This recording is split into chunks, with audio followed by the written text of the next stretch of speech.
congregação, esse seleto ministério, com a paz do Senhor Jesus. Meus queridos, eu sei que estou diante de uma igreja altamente instruída, que uma igreja que tem história e boas histórias, que tem sido a mãe, o celeiro de muitos obreiros aqui nessa igreja, que tem saído do campo. Conheço ainda nessa igreja assim, de nome do pastor João, então, pastor João aqui, e dos anos 70 ainda, e eu sou mais novo na fé.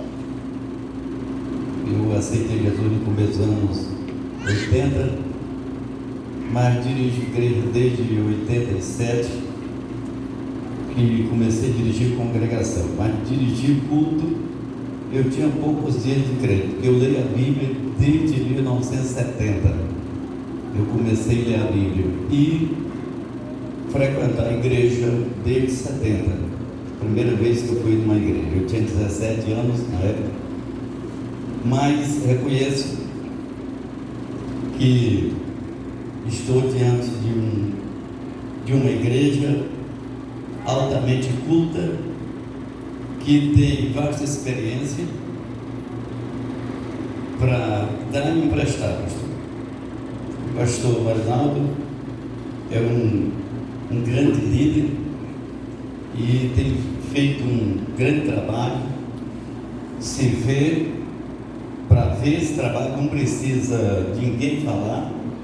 Hoje dei uma volta na cidade com ele, então a sua história, a história dessa igreja é escrita pelo trabalho que vem prestando dentro dessa cidade. Amém? Confesso aos irmãos que, dentro do meu pouco conhecimento, gostaria de saber se o pastor Divino Silva está aqui. Estou aqui, ó. Está ali. Aquele rapaz foi um anjo que Deus colocou no meu caminho. Foi. Eu sei que ele não está aqui em vão. Esse menino, chama menino, tem idade de ser meu filho, mas eu até encabulei comigo que ele saiu do Rio Maria. Quem conheceu o Rio Maria, se sabe que tem hoje o pastor Jamil, que sempre foi o vice, mas para mim, que fui pastor em Banac, ali 60 quilômetros de distância, que conhece bem a história da igreja de Rio Maria, o pastor Divino era o zóio da igreja de Rio Maria. E talvez ele vai entender hoje por que ele está aqui. Eu escrevi, irmão, 3 apostilas para ministrar aqui e tive que resumir meu trabalho. Eu não sei se eu vou concluir, mas eu venho orando, e até aqui nessa oração aqui eu estava orando o que eu vou falar aqui. Eu escrevi só assunto para obreiros, e eu gosto sempre de falar aquilo que eu não vejo ninguém falando. Pregar a mensagem que alguém prega, ensinar aquilo que alguém ensina é fácil. Agora, você entrar no seu caminho e ver a necessidade da obra é outra coisa. E hoje nós vamos falar aqui com base em alguns personagens. Não sei se eu vou ter tempo de acompanhar meu roteiro. Quanto tempo, pastor Manuel? 10 minutos? 15? 40 minutos. Vou olhar aqui no relógio. Nós vamos falar sobre a crise do homem de Deus. Quero parabenizar o pastor Manuel por dar espaço às esposas dos obreiros nesta reunião ministerial. Eu já trabalhei em igreja que as mulheres faziam parte, as esposas do obreiro faziam parte da reunião ministerial. E talvez queira ser, mas tem um obreiro novo, com esposa nova. Toda igreja tem um conselho de ética para tratar dos assuntos mais sigilosos. Toda igreja tem. E as irmãs deixar de participar, a obra cresce deixando um lado para trás, que as mulheres trabalham nas igrejas mais do que os homens. Se alguém nunca viu esse lado, é preciso abrir os olhos hoje. Se alguém nunca viu, as mulheres trabalham mais do que os homens na igreja, e o obreiro precisa estar junto. Tem uma coisa que eu não vou mudar a vida de ninguém, mas eu gostaria que a convenção, na hora daqueles estudos, as esposas estivessem sentadas ao lado dos pastores, para aquilo que eu aprendi, minha esposa aprender também. Mas elas têm um trabalho à parte, e eu não ignoro, não sou líder da convenção, nem pretendo ser, mas se eu fosse, as mulheres sentavam junto com os pastores na hora do estudo, depois podia sair. De 3 em 3 meses eu faço reunião geral com os pastores e também suas obreiras, amém? Meus queridos, falar de riqueza, prosperidade e todo o sucesso do ministério, a gente em toda reunião se ouve. Agora, o assunto que eu vou falar hoje, ele revela algo que no início aqui todos vão pensar que eu estou jogando o ministro para baixo. Porém, eu quero aqui falar aos obreiros aqui sobre a crise. Todo obreiro tem crise. Nós somos dados, eu não gosto de maquiagem, eu não estou falando de pintura, não, porque quando fala em maquiagem, se pensa logo em pintura, alguém que se pintou. Não. No ministério existe as crises no ministério. Eu quero entrar aqui, eu vou ler aqui alguma coisa para depois nós começar, que eu escrevi. Tem coisa aqui que eu escrevi ontem, e eu gosto tanto de escrever, pastor, que esse dia eu escrevi sentado naquela cama ainda agora. Se eu quero ver o que eu escrevi sentado naquela cama, ou eu estava ali vendo, eu só abri a Bíblia assim, botei o papel em cima e vou escrever. Eu gosto de escrever. Quem somos nós? Isso aqui vai falar com alguém, eu tenho certeza aqui. Quem somos nós? Nós, eu estou me referindo ao obreiro, igreja. Somos uma igreja que há mais de 100 anos serve a Deus. Primeira resposta. Segunda, somos uma igreja com influência positiva na sociedade. O que mais que somos nós? Somos uma igreja que ora e acredita em milagres. O que mais? Somos uma igreja sempre ativa na sociedade. Somos uma igreja que ama a Deus.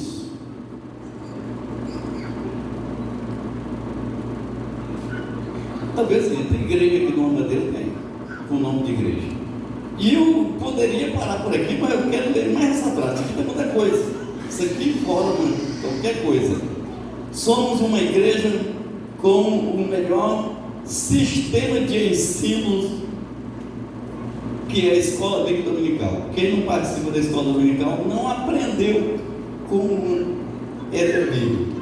Somos a maior organização evangélica do Brasil. Eu vou parar, não vou ler as outras frases não, porque nós precisamos falar de crise.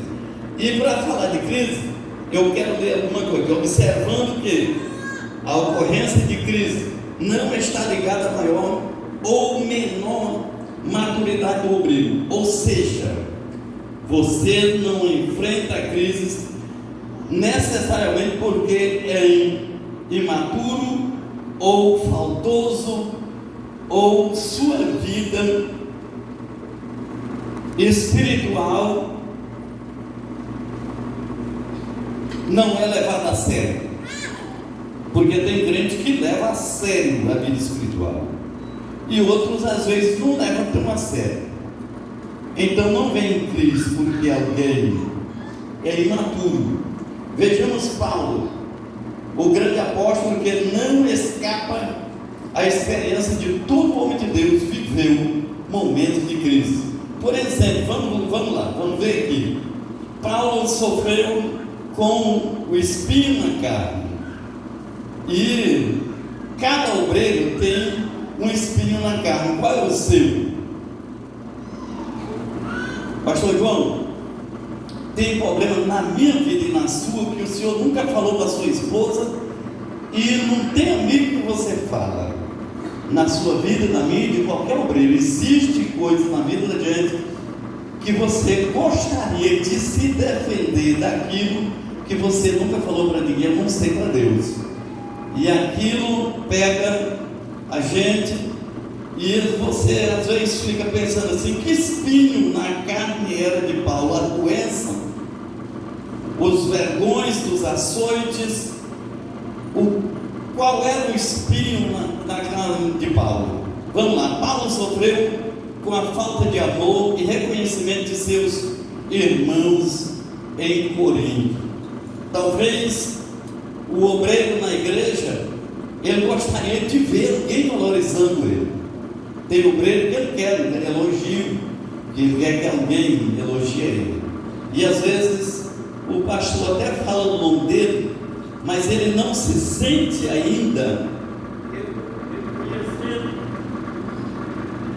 ele não se sente reconhecido, e ele gostaria de ser bem reconhecido. Paulo sofreu com a ligeireza espiritual dos irmãos da Galácia. Ligeireza espiritual. Nas igrejas, pastor Marinaldo, tem o sabichão. Tem aqueles que sabem mais do que todo mundo. Esse dia, um assunto que é muito importante, eu precisei conversar com a senhora. Ela é líder de uma associação, e ela se voltou demais para um certo lado, que eu precisava que ela congrega comigo, convencer ela de algum sentido, mas não tem como não, porque ela sabe muito mais do que eu. E nós entendemos que na igreja tem aquelas pessoas que se desenvolvem tanto em conhecimento, à altura que ninguém serve para ensinar ele. Então Paulo encontrou esse sabichão na igreja da Galácia. Paulo também sofreu com o abandono dos seus amigos mais chegados. Quem não foi abandonado ainda não sofreu dor. O obreiro que às vezes dirige uma congregação e ele precisa de reunir os companheiros no mutirão e em qualquer outra organização de trabalho, o pastor, o presidente do campo, que gostaria de estar com todo o seu corpo de obreiro, de membro em volta de você, e você às vezes olhou um dia na sua história e sentiu só, e você gostaria de ter os seus companheiros por perto. Nós vamos chegando na frente. Eu estou montando aqui uma estrutura que eu começo eu sou construtor também. Eu gosto de começar limpando o terreno, depois eu vou montando os gabaritos, e em seguida a caixaria para fazer os baldrames, que eu nunca construí no chão. Eu aprendi com Jesus que tem que construir na rocha. Então eu estou fazendo esse trabalho para nós chegar onde eu quero, tá? Então vamos lá. Quem ainda não sentiu desprezo, ele não sabe o que é dor. Talvez alguém ache que dor é quando alguém empurra ele, grita ele, mas a dor do abandono, ela é uma dor que o vizinho, que os irmãos, que ninguém percebe. Ela dói dentro, e às vezes você não quer falar para ninguém, mas você sentiu abandonado. Vamos na frente. Paulo sofreu com males recebidos dos irmãos, e tudo indica que ele não revidou. Nós temos um problema sério. Quando alguém nos ofende, nós queremos revidar. E Paulo, nos seus momentos de crise, ele também sofreu com os irmãos, mas conforme o que ele escreveu em 2 Timóteo capítulo 4, versículo 14, ele não revidou. Vamos lá. Aprenda a lidar com a crise. É aqui que é mais difícil. Aprender a lidar com a crise. Já, vamos lá, vamos para o personagem principal. Já Elias, do alto de sua notável experiência vitoriosa sobre os profetas de Baal, enfrentou tremenda crise e fugiu. Talvez nós só olhamos para a história boa dos grandes personagens da Bíblia, e os escritores não querem escrever mensagem como essa, não. Você não vai encontrar mensagem escrita como essa. Eu gosto de olhar os dois lados. Então, para esse ambiente espiritual, é a primeira vez que alguém está ouvindo eu falar, é aqui, vocês estão ouvindo, entendeu? Vamos lá. Mas sejamos ajudados por Tiago, quando diz: Elias era homem sujeito às mesmas paixões que nós. Tiago 5, versículo 17. E aprendamos então com Elias que lidar com as inevitáveis crises. Como lidar com as inevitáveis crises? Quer dizer, ninguém consegue evitar elas. Elas aparecem na vida da gente. Mas vamos lá. Crise do homem é ocasionada pelo esquecimento de sua vivência com Deus. A crise é ocasionada pelo esquecimento de sua vivência com Deus. Todos nós temos um momento que às vezes aparece tão rápido na vida da gente, que se você não tiver muito cuidado, você esquece de tudo aquilo que Deus já fez por você. Nós somos levados a esquecer. Mas vamos lá. Em 1 Reis capítulo 19, versículo 18, 18, vemos o poderoso Elias acovardado, amedrontado por Jezabel, pedir a morte. Versículo 4. Por 2 vezes expressa sua frustração diante de Deus, no versículo 10 e o versículo 14. Elias, o profeta, está deprimido. Que todos nós pregamos aquele Elias que fez fogo descer do céu, aquele Elias que desafiou 450 profetas de Baal, aquele Elias que fechou o céu por 3 anos e meio, não choveu, aquele Elias que orou e choveu. Nós sempre olhamos desse lado, mas Elias também, como homem de Deus, teve crise na sua vida. No capítulo anterior, desafiada ninguém maior que Acabe, capítulo 18, versículo 16 e 19. Elias enfrentou e venceu 450 profetas de Baal. Vamos lá. Elias fizera chover. Vou passar aqui que eu já recitei, mas eu quero outro ponto aqui, ainda falando sobre Elias. O que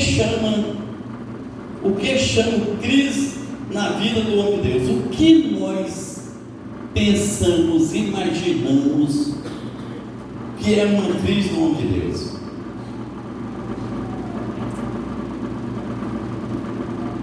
Desânimo profundo, desilusão com a obra e vontade de morrer. Eu não estou dizendo que aqui tem alguém que está ou que esteve nessa situação. Nós estamos aqui com o personagem Elias. Vamos lá. O que aconteceu a Elias para chegar a esta situação, examinando as circunstâncias, poderemos descobrir para nossas próximas vidas indicações preciosas para momentos de crises pessoais.